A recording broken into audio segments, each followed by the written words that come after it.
नमस्कार, आप देख रहे हैं बिज तक। मैं हूं रजत देवगन। बाजार आज फिर से तेज खुले। सोमवार का सत्र हफ्ते का पहला कारोबारी सत्र है और 16,693 के लेवल पे पहुंचा है। निफ्टी 62 अंकों की तेजी देखने को मिल रही है और निफ्टी बैंक में 365 अंकों का उछाल शुरुआती सत्र में ही आता हुआ नजर आया। लेकिन क्या ये टिकाऊ है? क्या अंतरराष्ट्रीय संकेत वे करेंगे मार्केट पे? ये जानना जरूरी है और यही बताने के लिए आज हमारे साथ संदीप मट्टा जी जुड़े हैं, फाउंडर ट्रेडेड इन्वेस्टमेंट एडवाइजर के। संदीप जी, बहुत शुक्रिया अपना समय बिज तक को देने के लिए sir. Good morning Rajat ji, thank you so much for having me on the show. Good morning sir. लेकिन सबसे पहले मैं व्यूअर्स को बता दूं कि आप ज्यादा से ज्यादा प्रश्न जो है वो अपने पूछ सकते हैं। ये प्लेटफॉर्म आप ही के लिए है। लाइव मार्केट्स में आप पूछिए कि अगर आपको कोई ट्रेड करना है या फिर कुछ इन्वेस्टमेंट करनी है तो आप जुड़े बिज तक के साथ। आज के दमदार सौदे का ऑब्जेक्टिव यही है कि आपकी हर क्वेरीज को एड्रेस किया जाए और बाजार के एक्सपर्ट्स द्वारा आपको बताया जाए कि क्या टारगेट्स और क्या स्टॉप लॉस अपने ट्रेड्स पे या फिर क्या टारगेट्स अपने इन्वेस्टमेंट कॉल्स पे आप रख सकते हैं। फिलहाल जैसे मैंने कहा कि बाजार पे आज हरियाली देखने को मिल रही है। 50 अंकों की स्ट्रेंथ निफ्टी पे और निफ्टी बैंक 322 अंकों के उछाल के साथ कर रहा है कामकाज। चलिए, आज जो शुरुआत है ना वो सबसे पहले स्टॉक से ही कर लेते हैं, क्योंकि खबरों का अंबार लगा है आज मार्केट पे। जिस तरह की खबरें बाजार खुलने से पहले ही आ गई, उसका असर डेफिनेटली इस समय स्टॉक प्राइसेस पे देखने को मिल रहा है और वो आपकी स्क्रीन पे एक एक करके आपके सामने होंगी। सबसे पहले शुरुआत जो है वो है एचडीएफसी बैंक के साथ। बैंक को आरबीआई से एक बड़ी राहत मिली है। आरबीआई ने बैंक के डिजिटल लॉन्च पर रोक लगाई थी और अब उसे पिछले साल अस्थायी रूप से हटा दिया था, लेकिन अब पूरी तरीके से ये जो रोक है ये हट गई है। डिजिटल 2.0 के तहत अब नए लॉन्च कर पाएगा बैंक और साथ ही साथ क्रेडिट कार्ड से नए ग्राहक भी क्रेडिट कार्ड के जोड़ पाएगा। तो एक बहुत राहत की बात है एचडीएफसी बैंक पे। और आज हम आपको ब्रोकिंग हाउसेस की रिपोर्ट भी दिखाएंगे, जिसमें साफ तौर पे अलग अलग ब्रोकिंग हाउस की जो कमेंट्री है एचडीएफसी बैंक के लिए वो है पॉजिटिव और जबरदस्त टारगेट इस बैंक के लिए दिए हैं। वो साफ तौर पे कहना है कि ये बैंक है अंडर वैल्यू। लॉन्ग टर्म के हिसाब से सबके टारगेट्स ऊपर हैं। वो रिपोर्ट थोड़ी देर में आपकी स्क्रीन पे होगी। लेकिन दूसरा जहां पर झटका लगा और बाजार शुरू होते ही झटका लगा वो था पेटीएम। ऐसी गिरावट, ताबड़तोड़ बिकवाली, निवेशकों को कहीं भी राहत नहीं मिल रही है इस स्टॉक पे। और अब तो आरबीआई ने गिराई है गाज। आरबीआई ने पेटीएम बैंक को नए ग्राहक जोड़ने पर रोक लगा दी है। आरबीआई ने पेटीएम बैंक को आईटी ऑडिट करने को भी कहा है। उनको कहा है पेटीएम के पेमेंट बैंक को कि वो एक आईटी ऑडिटर नियुक्त करें और जो भी तकनीकी खामियां हैं उसको पूरा करें। तो गाजगिरी और स्टॉक पे भी गाजगिरी आज शुरुआती सत्र में हो गया धड़ाम। बहुत ज्यादा बिकवाली हमने आती दिखी है। अच्छा, इसमें पेटीएम के लिए ना एक और मुसीबत ये बन गई है कि ये स्मॉल फाइनेंस बैंक का लाइसेंस चाहते थे। अगर पेमेंट्स बैंक को नए ग्राहक जोड़ने में अब आएगी दिक्कत, तो ये जो स्मॉल फाइनेंस बैंक के लिए जो अर्जी लगा रहे हैं बार बार ये आरबीआई के पास जाके, वो कहीं ना कहीं अब और विलंब हो सकता है और देर हो सकती है। तो ये पेटीएम के लिए एक झटका। ल्यूपिन एक और स्टॉक, एपिलेप्सी की एक दवा है, उसको यूएस एफडीए से मंजूरी मिल गई है। ल्यूपिन के लिए पॉजिटिव खबर। यहां पर ऑब्वियसली यहां पर तेजी का रुझान हो सकता है कि बनता हुआ नजर आए। तो ये कुछ ऐसे स्टॉक्स जहां पर आज के सत्र में एक्शन देखने को मिलता है।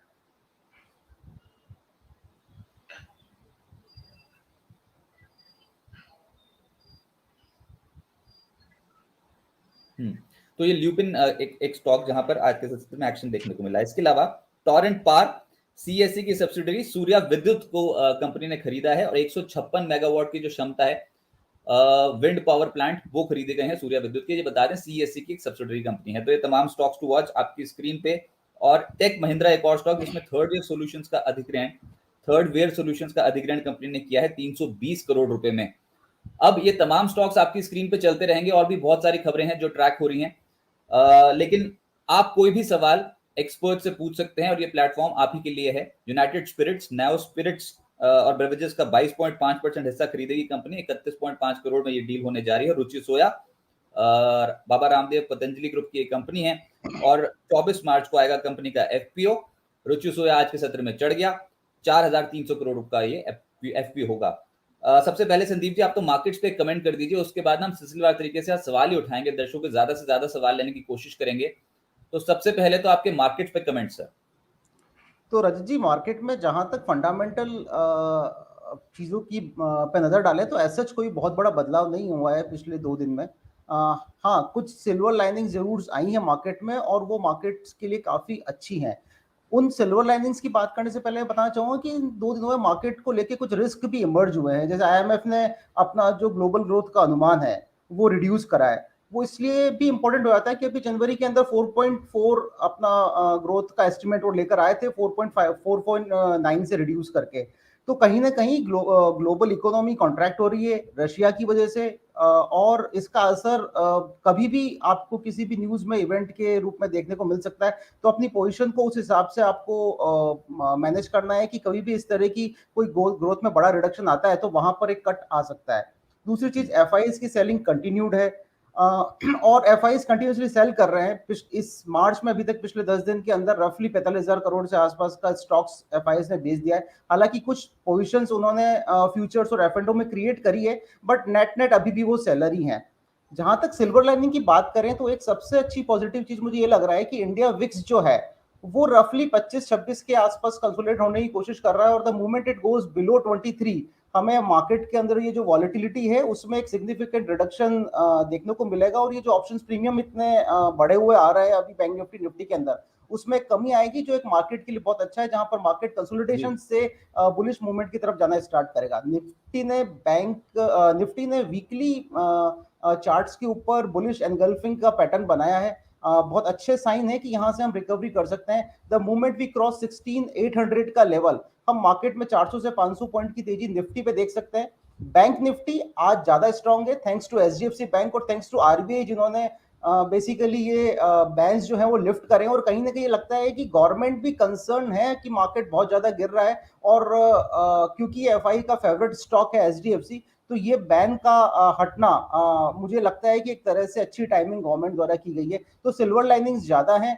फोर्थ राउंड की टॉक अभी यूएस यूक्रेन के बीच में होने वाली है, जहां पर यूक्रेन के प्रेसिडेंट भी चाहते हैं कि इस समस्या का और ये जो इश्यूज हैं, जियो पॉलिटिकल इश्यूज, इनको बैठ के सुलझाया जाए। चौथे राउंड की वार्ता आज और कल होने का एंटिसिपेशन किया जा रहा है, और कहीं ना कहीं अगर वहां पर कुछ पॉजिटिव न्यूज इमर्ज होकर आती है तो बैंक निफ्टी सबसे जल्दी होगा जो परफॉर्म करेगा, और मैं बैंक निफ्टी के अंदर रफली 36,000 प्लस के लेवल इस वीक के अंदर देखता हूं। तो मार्केट में बुलिश टोन की वापसी धीरे धीरे हो रही है। एक कंसोलिडेशन हम पिछले 2-3 दिन से देख रहे हैं, और लगता है कि मार्केट यहाँ पर सस्टेन करता है तो हम ऊपर की तरफ जा सकते हैं। जी, हम ये निफ्टी के एग्जैक्ट लेवल जैसे मैं स्क्रीन पे थोड़ी देर में आपको दिखाएंगे, लेकिन क्योंकि दर्शक हमारे साथ लगातार जुड़ते चले जा रहे हैं, आज हम क्वेरीज को एड्रेस ज्यादा से ज्यादा करेंगे। तो आप तमाम दर्शक पूछ सकते हैं अपना सवाल संदीप जी से। योगेश सिंह जी का सवाल है, आरसीएफ पे पूछना चाहते हैं। राणा शुगर भी, इनफैक्ट ये शुगर इंडस्ट्री के जो स्टॉक्स हैं की होल्डिंग है मेरे ख्याल से राणा शुगर के ऊपर, और दूसरा है आरसीएफ।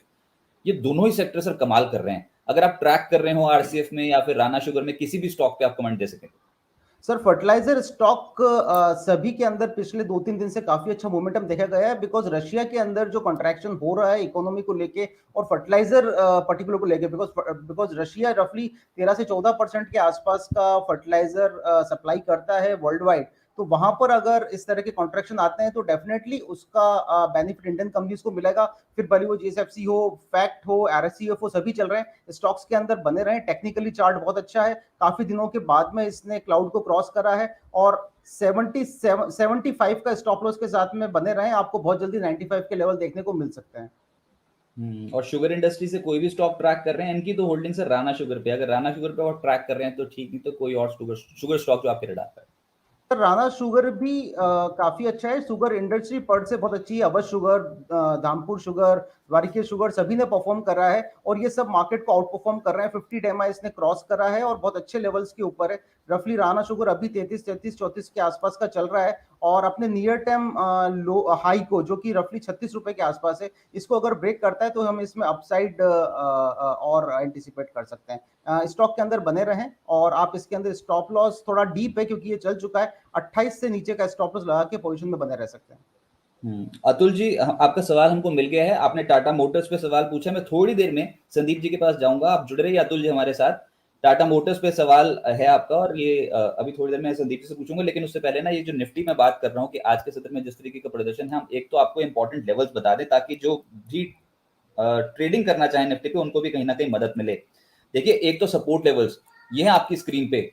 जो पहला सपोर्ट निफ्टी का बैठ रहा है अभी वो है 16,502 के लेवल पे, और निफ्टी कामकाज कर रहा है 16,662 के लेवल पे। दूसरा सपोर्ट है 16,375 का। तो जब तक ये जो लेवल्स हैं 16,375, 16,350 एक कन्विंसिंगली क्लोजिंग बेसिस पे टूटते नहीं, तब तक हम कह नहीं सकते कि बाजार पे कोई बहुत बड़ी बिकवाली के संकेत बनेंगे। ऊपर दिक्कत कहाँ आ रही है? ऊपर दिक्कत आ रही है रेजिस्टेंस लेवल्स पे, जो कि बाधा का काम कर रहा है। और 16,726 ये पहली बाधा है, और उसके बाद 16,800 तो बहुत बड़ी चुनौती है इस समय बाजार के लिए निकालना। तो आप देख रहे हैं कि बाजार इन्हीं लेवल्स के हेरफेर में घूम रहा है, एक दायरे में कर रहा है कामकाज। वो क्लियर कट मार्केट में इस समय नॉन डायरेक्शनल ट्रेड्स बनते चले जा रहे हैं। तो अगर आप सपोर्ट 1 और रेजिस्टेंस 1 के तौर पे ही देखेंगे मार्केट को, तो वही क्रॉस नहीं हो रहा। 16,726 ऊपर और नीचे 16,502 नीचे, इसी रेंज में बाजार जो है वो कामकाज कर रहा है। दूसरा इंपॉर्टेंट क्या है? इंपॉर्टेंट ये है कि मौजूदा स्तर चल रहा है 16,654 का। अब ये ना 20 दिन की एवरेज को तोड़ पाया और ना ही 200 दिन की एवरेज को तोड़ पाया। 20 दिन की जो एवरेज बनती है वो 16,766 की बनती है, उसके नीचे कर रहे हैं कामकाज। तो 16,760 तो बहुत ही इंपॉर्टेंट एक लेवल हो गया, इसको निकालना बहुत ज्यादा जरूरी है मार्केट के लिए।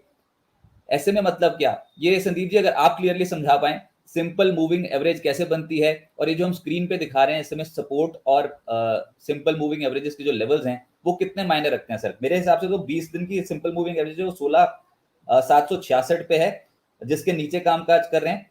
और 200 दिन की एवरेज के तो ऑब्वियसली नीचे कामकाज कर रहे हैं 16,966 के लेवल पे। इसके मायने क्या हैं सर? सर ये बहुत इंपॉर्टेंट लेवल्स होते हैं। इसी मार्केट को कुछ पास डेटा चाहिए फ्यूचर प्रोजेक्शंस के लिए, और उसमें मूविंग एवरेज बहुत पुरानी थ्योरी है, और इसके बेसिस के ऊपर कई सारा प्रोडक्शन किया सकता है। ये लैडिंग और लैगिंग दोनों इंडिकेटर्स के ऊपर काम करता है। तो मैं पर्टिकुलरली अगर मार्केट को लॉन्ग टर्म के नजरिए से देखता हूं, तो मैं 200 डेमा को फॉलो करता हूं कि अगर 200 डेमा को मार्केट रेस्पेक्ट कर रहा है तो वो एक बहुत बड़ी बाइंग अपॉर्चुनिटी वहां से बन सकती है, अगर उस लेवल के आसपास अपने आप को वो होल्ड करने की कोशिश करता है। शॉर्ट टर्म में 20 डेमा से ज्यादा इंपॉर्टेंस देता हूं 50 डेमा को, क्योंकि वहां पर मुझे एक कॉन्ट्रा ट्रेड मिलने के चांसेस इंट्राडे या शॉर्ट टर्म ट्रेड के अंदर, रफली 2 या 3 की होल्डिंग के अंदर मुझे वहां पर एक ट्रेड मिल सकता है। तो मैं रादर देन 20 डेमा, मैं 50 डेमा और 200 डेमा को ज्यादा रेस्पेक्ट करता हूं। और इन लेवल से मुझे लगता है कि कहीं ना कहीं मार्केट के अंदर जो दूसरे इंडिकेटर्स हैं, जैसे आरएसआई हुआ या बॉलिंजर बैंड के बैंड्स हुए, वो सभी भी इन लेवल्स के बेसिस के ऊपर अपने आप को कहीं ना कहीं ओवरसोल्ड और ओवरबाइंग कैटेगरी के अंदर अपने आप को रिफ्लेक्ट करते हैं। तो ये लेवल परफेक्ट है। निफ्टी की जहां तक बात करें, 16,280 का मुझे एक सपोर्ट लगता है, 16,280 का एक सपोर्ट है, और वहीं 16,800 का एक रेजिस्टेंस है। द मोमेंट इट क्रॉस 16,800, मुझे लगता है कि हम 17,200 17,300 की यात्रा के लिए निकल पड़ेंगे। हाँ, और संदीप जी जो हम बात करें ना रेजिस्टेंस 1 और सपोर्ट 1, और साथ ही साथ 20 दिन की औसत और 50 दिन की औसत, ये बार बार जो लेवल्स आ रहे हैं जो एक आम ट्रेडर भी समझ जाएगा, वो 17,300 और 16,700 आ रहे हैं।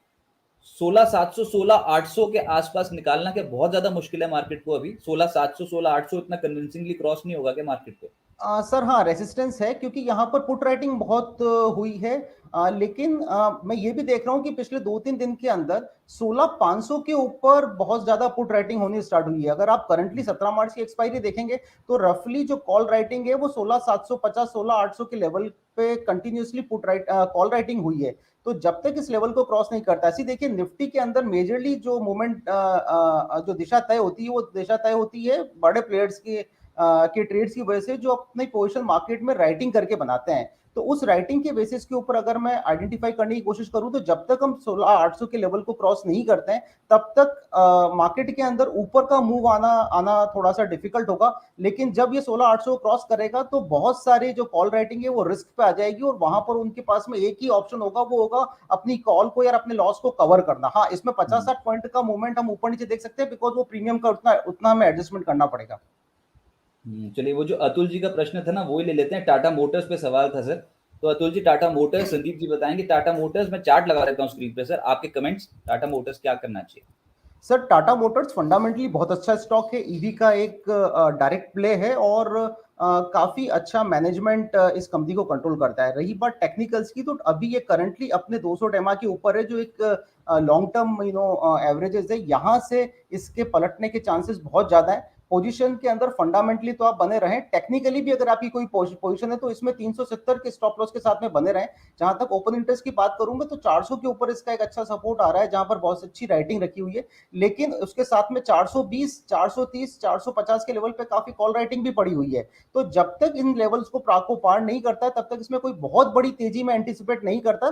हाँ, लेकिन अगर कोई बड़ी ग्लोबल न्यूज़ पॉजिटिवली आती है जो ओवरऑल मार्केट को डिसाइड कर सकती है, तो वहां पर ये सारे लेवल्स क्रॉस होते हुए नजर आएंगे। मैं पर्सनली टाटा मोटर्स के अंदर बहुत ज्यादा अपमूव पर्टिकुलरली मार्च सीरीज में नहीं देखता हूं, जब तक कि कोई बहुत बड़ी ग्लोबल न्यूज ड्रिवन बातें नहीं चलना स्टार्ट हो। तो काउंटर के अंदर बने रहें, मेरी इसमें से निकलने की सलाह नहीं है।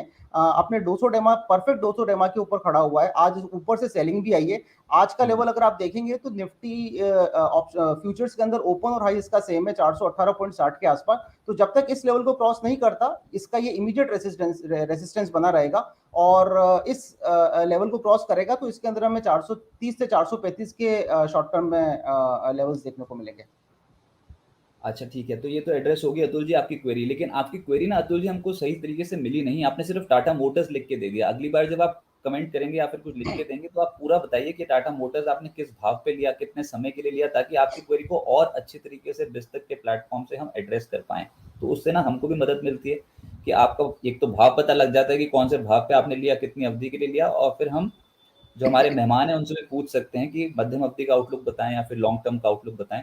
तो वो बेहतर होगा अगर आप उस तरीके से क्वेरी लिख के देंगे तो टाटा मोटर्स फिलहाल तो यहाँ पर आपको संदीप जी ने एड्रेस करी है आपकी क्वेरी। लेकिन नाल्को पे प्रश्न देखिए, अब राकेश कुमार जी आपने भी यही किया है कि नाल्को आपने लिख के दे दिया कि इस पे हम पूछें, पर आप ये बताइए कि आप ट्रेडिंग करना चाहते हैं नाल्को पे या फिर इन्वेस्टमेंट करना चाहते हैं नेशनल एल्यूमिनियम पे। शेयर में तो कोई कमी नहीं है फंडामेंटली, और एल्यूमिनियम के दाम वर्ल्ड वाइड इस समय अच्छी तेजी पकड़े हुए हैं। कॉमोडिटी लिंक प्ले है। नाल्को अगर यहाँ से चढ़ा तो काफी तेज चढ़ सकता है अगर एल्यूमिनियम के दाम बढ़ते रहे तो। अगर एल्यूमिनियम के दाम इंटरनेशनल मार्केट में नहीं बढ़ेंगे तो इसमें आ जाएगी दिक्कत। सरकारी कंपनी है। संदीप जी अब आप बताएं, क्वेरी हमारे पास सिर्फ उन्होंने नाल्को लिख के दिया है। राकेश कुमार जी की क्वेरी है, 118 रुपए पे कर रहा है कामकाज, क्या करना चाहिए मध्यम अवधि में, क्या करना चाहिए नाल्को? सर पोजीशन अभी मुझे लगता है कि एक साइडवेज मूवमेंट इसके अंदर आ रहा है, और 122 के लेवल के ऊपर मैं नई एंट्री नहीं दूंगा। पोजीशन अगर इनके पास में है तो बने रहें, बिकॉज इसका 115 का सपोर्ट मुझे चार्ट्स पे क्लियरली विजिबल है। और क्योंकि ये कमोडिटी और ये जो कमोडिटी प्राइस इंक्रीज हुआ है उसका डायरेक्ट प्ले है, तो उसकी वजह से इसके अंदर इसने गिरते मार्केट में बहुत अच्छा आउट परफॉर्म भी करा है। तो पोजीशन में अभी तक बने रहें, 114 के आसपास का स्टॉप लॉस लगा लें। 114 अगर ये ब्रेक करता है तो ये बहुत जल्दी 108 के लेवल पे जाएगा। नई एंट्री में अवॉइड करूंगा, बिकॉज मुझे कहीं ना कहीं लगता है कि जो यूएस और यूक्रेन की सॉरी रशिया और यूक्रेन के बीच में जो जियोपॉलिटिकल इश्यूज हैं, वो उसमें कहीं ना कहीं एक ठहराव वाली स्थिति बन रही है, और वो ठहराव वाली स्थिति कमोडिटी प्राइसिंग के अंदर भी बनेगी। तो नई पोजीशन तो बिल्कुल नो है मेरी तरफ से अभी। और 114 115 के स्टॉप लॉस के साथ में पोजीशन के अंदर आप बने रहें अगर आप करंटली होल्ड करते हैं तो। Okay right. और एक प्रश्न अब हमारे पास, अच्छा अब ये आपके लिए था राकेश जी, जिसमें आपको बोला है कि 115 के लेवल, अभी फिलहाल 118 लेवल चल रहा है, 115 के लेवल तक जब तक रहता है इसके ऊपर तब तक आप होल्ड कर सकते हैं। 115 टूटा तो आपको अपनी पोजीशन से बाहर निकलना पड़ेगा सर, ये बहुत इंपॉर्टेंट लेवल है 115। अगर 115 के नीचे गया तो दिक्कत शुरू हो जाएगी। जब तक इसके ऊपर है तब तक यहाँ पर तेजी का रुझान हो सकता है कि और बढ़ता हुआ नजर आए। राज पटेल जी आपकी क्वेरी हमारे पास मिल गई है सर, आपने 5 बार लिखा है, लेकिन 5 बार एक ही क्वेरी, वो भी टीसीएस के ऊपर, और 3801 के लेवल पे राज पटेल जी ने टीसीएस लिए हैं। अब 3801 की खरीदे सर, ये नहीं बोला कि ये बायबैक में टेंडर करना चाहते हैं कि नहीं, लेकिन देखिए ये बायबैक में टेंडर भी कर सकते हैं आप टीसीएस के शेयर, उसका कुछ परसेंटेज कंपनी आपसे वापस भी ले लेगी, जो कि 4500 रुपए पे बायबैक कंपनी ने खोल रखा है। पर तकनीकी रूप से संदीप जी आप ये बताएं, टीसीएस का चार्ट इस समय कैसा दिखाई दे रहा है? सर बहुत ही कम वॉल्यूम मुझे नजर आ रहा है करंटली टीसीएस के अंदर, और एक ही रेंज में फंसा हुआ है जो रफली 3500 से लेके 3700 की रेंज है। जब तक ये 3700 के लेवल को क्रॉस नहीं करता है तब तक मुझे नहीं लगता कि इसके अंदर कोई बड़ा प्राइस एक्शन होगा। 3700 का एक मेजर रेसिस्टेंस है। जब तक इसको क्रॉस नहीं करता है तब तक पोजीशन के अंदर कोई बहुत बड़ा प्रॉफिट या बहुत बड़ा प्राइस एक्शन अपसाइड की तरफ हम नहीं दे सकते। एट द सेम टाइम 3550 का इसका काफी अच्छा सपोर्ट है, और 3550 जब तक ये नहीं तोड़ता है पोजीशन में बने रहे। फंडामेंटली बहुत अच्छी कंपनी है, अगर ये लॉन्ग टर्म के नजरिए से इसको रखते हैं तो सोचने वाली बात ही नहीं है इसके अंदर, आप पोजीशन के अंदर बने रह सकते हैं।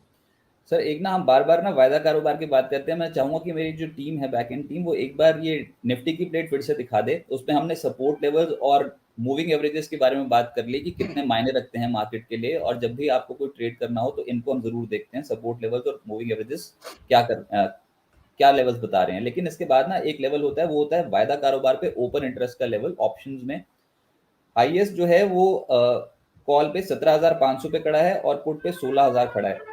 अब आप ये बताएं कि एक तो ओपन इंटरेस्ट का ये मतलब क्या होता है और दर्शक इससे क्या समझ सकते हैं, कैसे काम करेगा, क्योंकि लेवल अब हम रोज दिखाया करेंगे बिज तक के प्लेटफॉर्म पे। तो अब ये बताइए कि इस शो में ये ओपन इंटरेस्ट कैसे काम करता है सर मार्केट में, संदीप जी?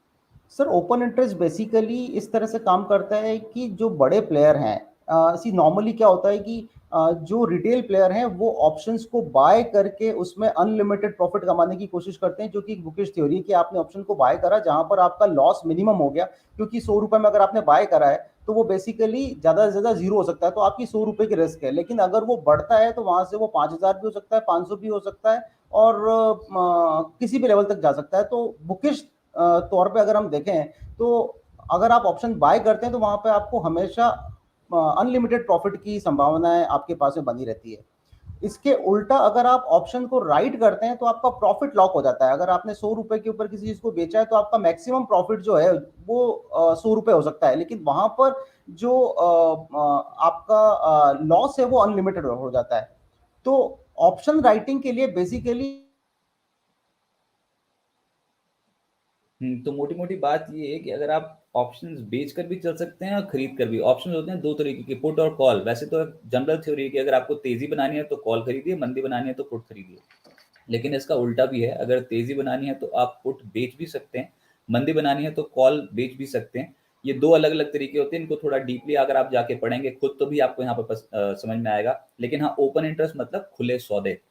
खुले सौदे तब जब ट्रेडर्स बहुत ज्यादा किसी लेवल पे सौदे जो हैं वो खोलते चले जाते हैं, उसको हम बोलते हैं ओपन इंटरेस्ट। जो अभी तक वाइंड नहीं हुए हैं सौदे, यानी कि एक बार खुल गए तो उसके बाद कट नहीं हुए हैं। जिस भी लेवल पे आपको ओपन इंटरेस्ट ज्यादा दिखाई देगा वो बाजार के लिए एक बाधा का काम करेगा।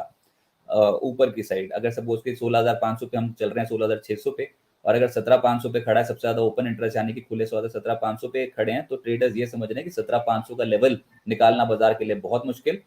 और अगर नीचे 16,000 के लेवल पे पुट साइड पे सबसे ज्यादा ओपन इंटरेस्ट खड़ा है, तो यहाँ पर 16,000 नीचे तोड़ना बहुत मुश्किल बाजार के लिए। तो हम ये बोलते हैं एक सपोर्ट और एक रेजिस्टेंस जो ऑप्शंस फ्रंट पे निकल के आता है। तो ये लेवल बहुत जरूरी है, ये हमने आपको आज बता दिया, लेकिन रोज हम आपको ये लेवल्स बताया करेंगे, वायदा कारोबार पे क्या चल रहे हैं और साथ साथ मूविंग एवरेजेस के तौर पे क्या चल रहे हैं। अच्छा, सवाल जो आपके सिलसिले को और आगे बढ़ाते हैं, राहुल जी पूछ रहे हैं पेटीएम के बारे में बताएं सर। इन्होंने ले लिया है 958 के लेवल पे, और ऐसा लग रहा था इनफैक्ट 900-800 के लेवल पे जाके कहीं ना कहीं तो रुकना चाहिए, लेकिन आज जो आरबीआई ने फिर से गाज गिरा दी है, पेटीएम पेमेंट बैंक पे नए ग्राहक जोड़ने पे कर दिया है पाबंदी। तो अब पेटीएम का भविष्य क्या लगता है आपको, संदीप जी? सर ये इस लेवल से इतना अपने आईपीओ लेवल से इतना टूट चुका है कि अभी स्टॉक के बारे में बात करना मतलब एक एक वैल्यू डिस्ट्रॉयर रहा है अभी तक। और डेली बेसिस पे जो इनकी न्यूज़ आ रही है, जैसे कल भी आरबीआई ने इनके इनके ऊपर बैन लगाया, इन्होंने स्मॉल फाइनेंस बैंक के ऊपर भी अप्लाई किया हुआ था। तो कहीं ना कहीं कंपनी के फंडामेंटल्स जो हैं मुझे नहीं लगता है कि बहुत अच्छी तरह से प्ले हो रहे हैं। कंपनी ने अपने डीएचआरपी के अंदर भी नेक्स्ट 10 साल के प्रोजेक्शन जो है वो लॉस में दिखाए हैं। तो फंडामेंटली मैं मतलब है ना इसमें बने रहने की राय नहीं दूंगा। और मेरा इसके ऊपर शॉर्ट टर्म और मीडियम टर्म के ऊपर भी कोई इन्वेस्टमेंट की राय नहीं है। तो मेरे लिए क्लियरली अवॉइड कैटेगरी के अंदर है। और ये कंपनीज बेसिकली बिजनेस से ज्यादा इन्होंने वैल्यूएशन बनाया है। ऐसी देखिए दो चीज होती है, एक तो होता है बिजनेस बनाना, जो बड़े एंटरप्रेन्योर्स हैं हमारे यहाँ पर कन्वेंशनली, टाटा, बिरला, रिलायंस, अडानी, इन्होंने बिजनेस बनाया है। आज की जो जनरेशन है वो है बेसिकली वैल्यूएशन बनाने के लिए। तो ये नेक्स्ट 5 साल, 10 साल, 15 साल लॉस दिखाते हैं, लेकिन इनको मनी बर्न करने के लिए पैसा मार्केट से मिलता रहता है, क्योंकि ये वैल्यूएशन गेम खेल रहे हैं। तो ये पर्टिकुलर इन्वेस्टर की चॉइस है कि वो उसे हाई वैल्यूएशन वाली कंपनी में रहना है। मेरा पर्टिकुलरली, क्योंकि इनका अंडरलाइंग बिजनेस में बहुत सारी रिस्क हैं, ऑपरेशनल के लेवल के ऊपर भी ये प्रॉफिटेबल नहीं है, इनके कॉम्पिटिशन भी बहुत स्विफ्टली इंक्रीज हो रहे हैं। तो मेरा इसमें से मतलब है ना निकल जाने की राय है, और उस पैसे को आप किसी दूसरे अच्छे शेयर में लगाइए। बहुत से शेयर्स अवेलेबल हैं आज लोअर वैल्यूएशन के ऊपर, और फंडामेंटली बहुत अच्छी कंपनीज है, वहां पर अपना पैसा पार्क करें और पोजीशन से एग्जिट करें।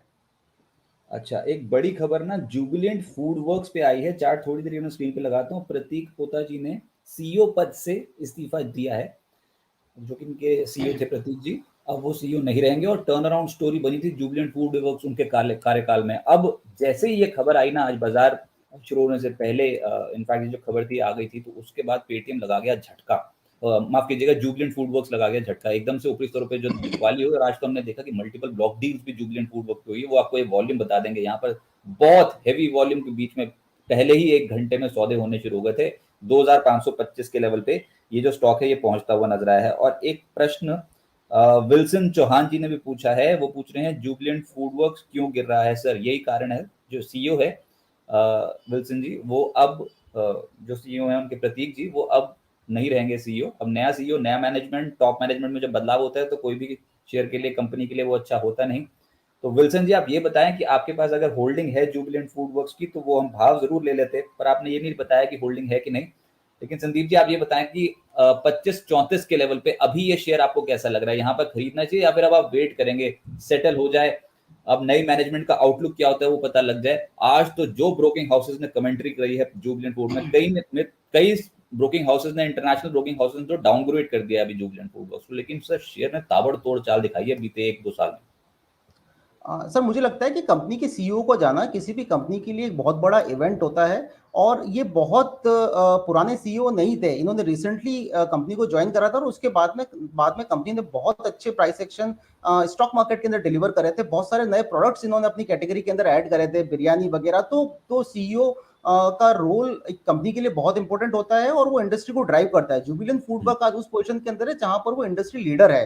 तो मैं इस पोजीशन का इस तरह से वैकेंट होना, इसको एक नेगेटिव पैरामीटर की तरह देखता हूं, और मुझे लगता है वैल्यूएशन बहुत स्ट्रेच है। आज भी ये कंपनी 77 के पीई पे काम कर रही है, जबकि इसकी बुक वैल्यू 130 रुपए ही है, और 2500 रुपए की इसके आसपास ही इसकी करंट वैल्यू चल रही है। तो मैं काफी समय से इस स्टॉक के ऊपर नेगेटिव हूँ। पिछली बार मैंने, जब आप किसी व्यूअर ने क्वेश्चन पूछा था, तो मैंने यही बोला था कि मैं इस स्टॉक में हमेशा गलत पड़ा हूं। लेकिन क्योंकि इसके वैल्यूएशन बहुत ज्यादा है, मुझे नहीं लगता कि मतलब है ना, ये कंपनीज ऐसी हैं कि जहां पर अब हम एक साइडवेज मार्केट की तरफ मूव हो रहे हैं, पर्टिकुलरली FY22 के अंदर। मुझे नहीं लगता है कि इन कंपनीज के अंदर कोई बहुत बड़ा प्राइस एक्शन आपको मिलेगा। 100-200 पॉइंट का मूवमेंट, क्योंकि इनका टिकट साइज बहुत बड़ा है, कभी भी आपको मिल सकता है। बट फंडामेंटली मैं इसमें नया पैसा डालने की राय नहीं दूंगा। अगर आप छोटे से लॉस में पोजीशन में से एग्जिट करके आप मतलब दूसरे शहर में इसको शिफ्ट कर सकते हैं। ये जो ब्रोकिंग हाउसेस रिपोर्ट्स है ये रोज लेकर आते हैं आपके लिए इस शो में। और मैक्वेरी देखिए जुबिलेंट फूड्स पे रेटिंग को डाउनग्रेड कर दिया, अंडर परफॉर्म रेटिंग दे दी, टारगेट है 2150। जेपी मॉर्गन रेटिंग डाउनग्रेड करके न्यूट्रल कर दी, टारगेट सबसे ज्यादा इन्हीं का ही है 3000। मॉर्गन स्टैनली ने रेटिंग डाउनग्रेड कर दी, अंडरवेट की रेटिंग दे दी 2250। क्रेडिट स्विस ने न्यूट्रल रेटिंग बरकरार रखी है, लक्ष्य है 2900। तो ज्यादातर ब्रोकिंग हाउसेस तो फिलहाल जो मैनेजमेंट सफल हुआ है इसके कारण ईपीएस टारगेट जो है, यानी कि अर्निंग पर शेयर जो टारगेट्स हैं, प्रॉफिटेबिलिटी समझ लीजिए, उसके टारगेट जो है वो घटाते चले जा रहे हैं। अब देखते हैं जुबिलेंट फूड वर्क्स की क्या स्टेटमेंट आती है, बहुत जरूरी है। वो बीएससी पे क्लैरिफाई भी करते हुए नजर आएंगे। आज बहुत ज्यादा बड़े बड़े सौदे शुरुआती सत्र में ही होते हुए नजर आए थे। बीएससी लिमिटेड के बारे में बताएं। इन्होंने जो निकनेम चुना है ना, स्वैग नेम्स, ये बहुत बढ़िया निकनेम है, लेकिन बीएससी लिमिटेड के बारे में पूछ रहे हैं। और पिछले, इनफैक्ट ये हमने वीकेंड पे भी बताया था कि एक शेयर जो बीते हफ्ते कमाल कर गया वो है बीएससी लिमिटेड। और बोनस इशू के जरिए जो कंपनी देने वाली है, जिसकी 2:1 का, यानी एक शेयर पे 2 बोनस शेयर बीएससी अलॉट करने वाली है, उससे पहले शेयर पे होगी है तेजी। आपके comment Sandeep ji? Sir fundamentally stock बहुत अच्छा है, और बोनस डिक्लेरेशन की न्यूज़ की वजह से, और उसकी रिकॉर्ड डेट जो 22 तारीख को आई है, 4 मार्च को ही डिक्लेरेशन आया है, उसकी वजह से काउंटर के अंदर एक स्विफ्ट प्राइस एक्शन हमने देखा है, जहां पर ये नीचे से 40-50% के आसपास का मूव कुछ ही दिनों के अंदर दे चुका है। फंडामेंटली कंपनी अच्छी है, लेकिन ये मुझे लगता है कि more of A news play, जहां पर मतलब है ना, लोग उस मूवमेंट को, कि रिकॉर्ड डेट से पहले मतलब जो मूवमेंट आता है नॉर्मली किसी भी कॉर्पोरेट अनाउंसमेंट के लिए, उसको प्ले करने की कोशिश कर रहे हैं।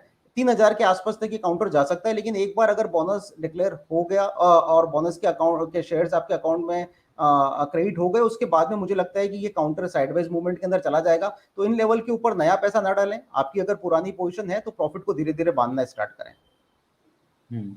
आज सर मार्केट में कुछ चल रहे हैं स्टॉक्स, उन पर भी नजर डाल लेते हैं। और एक है डेल्टा कॉर्प, दूसरा है आइनॉक्स लेजर। यहाँ पर हो रहा है कामकाज तेज, और ये मैं एक बार चार्ट्स व्यूअर्स के लिए लगा देता हूँ। पहला स्टॉक जो मैंने आइडेंटिफाई भी हो रहा है स्क्रीन पे, वो है आइनॉक्स 447 448। आज के लिए या फिर एक हफ्ते के लिए ही ये स्टॉक कैसा लग रहा है आपको? और जिन्होंने ले लिया हो वो क्या रखें stop loss? Sir Inox Leisure बहुत अच्छा स्टॉक लग रहा है, और ये अपने सारे मीडियम टर्म रेंज को क्रॉस किया है। पोजीशन के अंदर बने रहें। मुझे बहुत जल्दी इसके अंदर 500 के लेवल नजर आते हैं और पोजीशन को आप 414 के स्टॉप लॉस के साथ में रखें। Opening up of theory play out कर रही है, आज एक गैप अप है। हो सकता है कि ये गैप को फिल करने के लिए आपको 420 के आसपास के लेवल वापस दिखाएं, लेकिन 409 408 के स्टॉप लॉस के साथ में पोजीशन बंदे रहे। 500 तक के लेवल इस काउंटर के में देखने को मिल सकते हैं। अच्छा, शुभम जी ना हमको लिख के भेज रहे हैं कि उनके पास 104 शेयर हैं अदानी विलमार के। चार्ट्स ऑब्वियसली थोड़ा कम होंगे सर, लेकिन ये इसलिए मैं पूछ रहा हूँ क्योंकि रुचि सोया के एफपीओ जो है, रुचि सोया का जो कि पतंजलि ग्रुप की कंपनी है, उसके एफपीओ को मंजूरी मिली हुई है और वो अब दस्तक देने वाला है। उससे पहले अदानी विलमार पे हमारे पास सवाल आ गया है। बिजनेसेस ऑब्वियसली एक ही सेगमेंट में है, तो इसलिए मैं पूछ रहा हूँ कि कैसा लग रहा है आपको। इन्होंने कहा है शुभम जी ने कि 104 शेयर हैं अदानी विलमार के इनके पास और 102 के लेवल पे ले रखे हैं। एक बार मैं चार्ट लगा के देख लूं कि कहां पर इन्होंने खरीद करी है और सर ये मुझे लेवल लगता है आया इनको तो था कि नहीं, ये इंपॉर्टेंट है। प्राइस तो नहीं मैं कंफर्म कर पा रहा कि ये किस प्राइस पे इन्होंने ले लिए हैं, पर कमाल है अगर इन्होंने उस प्राइस पे लिए हैं तो। पर आप आउटलुक बता दें अदानी विलमार पे सर।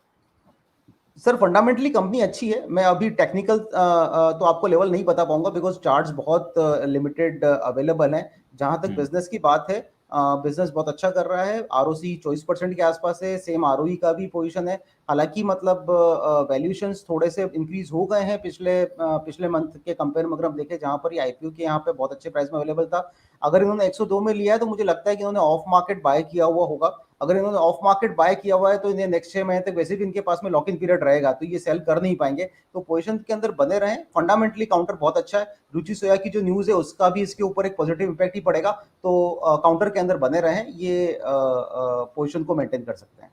सर आज जिस तरीके का पेटीएम पे झटका लग रहा है ना, सारे के सारे नई वाली जो कंपनी है ये आ रही है हमारे पास। सूरज जी पूछ रहे हैं जोमेटो पे राज पटेल, और साथ ही एक और सवाल आया था टेगा इंडस्ट्रीज पे आशीष जी का।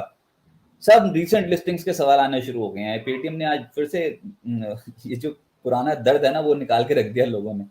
जोमेटो, टेगा इंडस्ट्री, सूरज कुमार जी, आशीष अग्रवाल जी, देखिए कंपनियां तो आपने नई लिस्टिंग वाली चुन ली, लेकिन बाजार की ना थोड़ी हालत इस समय थोड़ी नाजुक है। ऐसे में बड़ी बड़ी कंपनियां नहीं चल पा रही हैं, तो छोटी कंपनियों पे कमेंट करना थोड़ा मुश्किल है। जोमेटो पे और टेगा पे फिर भी एक बार राय ले लें। एक बार सर अगर आप ट्रैक करते हो जोमेटो या फिर टेगा इंडस्ट्रीज, आपके की सलाह होगी संदीप जी? सर जोमेटो के अंदर मैं तो पोजीशन के अंदर फंसने का राय नहीं दूंगा। मुझे नहीं लगता है कि ये बिजनेसेस जो वैल्यूएशन वाले बिजनेसेस हैं उसके ऊपर बना रहना चाहिए। 12% 13% की नेगेटिव आरओआई है इन बिजनेसेस की। तो मुझे लगता है कि रिटेल इसके अंदर फंस चुका है, क्योंकि ये सारी जो ऑर्गेनाइजेशंस हैं ये वीसी फंडेड हैं। तो ये वीसी मतलब 130 125 के लेवल पे ये एग्जिट हुए हैं। उनके एग्जिट का प्राइस था और आई थिंक मतलब हमारे रिटेल इन्वेस्टर्स के लिए ये एंट्री प्राइस था। तो अगर इसको होल्ड करते हैं तो इन्हें बहुत फ्रस्ट्रेशन के साथ में इस काउंटर को होल्ड करना पड़ेगा, बिकॉज मुझे नेक्स्ट 1 साल 2 साल के अंदर भी ये प्राइसेस जो बाइंग प्राइसेस इंडिया में 125 126 के आसपास का एवरेज है वो आती हुई नजर नहीं आती है। तो मेरे लिए क्लियरली नो है ये हाई वैल्यूएशन वाली कंपनीज तो अवॉइड करें। तो अभी तो क्लियर कट नो है सर। जोमेटो पे तो कोई राय देगा नहीं, कोई भी एनालिस्ट आएगा तो बहुत मुश्किल है उसके लिए जोमेटो पे आइडेंटिफाई करना। हाँ, टेगा इंडस्ट्रीज फिर भी अभी तक बाजार को रिलेटिवली आउट परफॉर्म निचले स्तरों से जब से पलटा है तब से कर रहा है। सर अगर टेगा इंडस्ट्रीज किसी ने अगर ले लिए हो और उसको एग्जिट करना हो तो आप कहां पर बोलेंगे एग्जिट करने के लिए इस समय? सर टेगा इंडस्ट्रीज में मैं कहूंगा कि इस बिजनेस के अंदर बने रहे, बिकॉज बिजनेस ने 25-26% का रिटर्न जनरेट करा है। इसकी फेस वैल्यू भी अगर आप देखेंगे तो रफली 10% के आसपास की फेस वैल्यू और प्रमोटर 80% के आसपास का शेयर होल्डिंग को अभी कंट्रोल करता है। तो ये निकलने की जगह नहीं है। मुझे फंडामेंटली काउंटर अच्छा लग रहा है। अगर आप इसकी वैल्यूएशन भी देखें तो 20-21 के आसपास के वैल्यूएशन के ऊपर अवेलेबल है और बिजनेस भी अच्छा लग रहा है। तो बने रहे इस काउंटर के अंदर। मुझे लगता है कि इसमें आपको 550-600 के आसपास के लेवल मिलेंगे, लेकिन मैं इसको अगेन एक डीप स्टॉप लॉस मैं चाहूंगा कि क्लाइंट इसमें फॉलो करें। 375 के आसपास का स्टॉप लॉस उसमें मेंटेन किया जा सकता है, डीप है, लेकिन क्योंकि ये फंडामेंटल पिक्स हैं तो आप इसमें टेक्निकल प्ले करने की कोशिश ना करें। बड़ी कंपनी के ऊपर आखिरकार सवाल आ गया। और राज पटेल जी, आपने जो सवाल भेजा है ना, देखिए आपने मैप माई इंडिया वगैरह के ऊपर तो पूछा आईडीबीआई पे, लेकिन हम ना रिलायंस इंडस्ट्रीज एड्रेस करना चाहेंगे क्योंकि ये जो शेयर है ना बहुत ज्यादा सुर्खियों में है।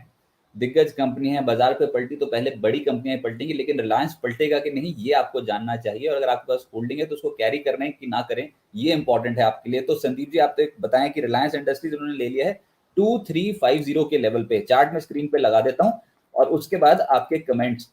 मैं इसलिए भी रिलायंस इंडस्ट्रीज लेना चाह रहा था क्योंकि अगर ये पलटाना तो फिर बाजार यहाँ से और तेज होने की संभावना ज्यादा रख देता है। रिलायंस हैवी वेट है।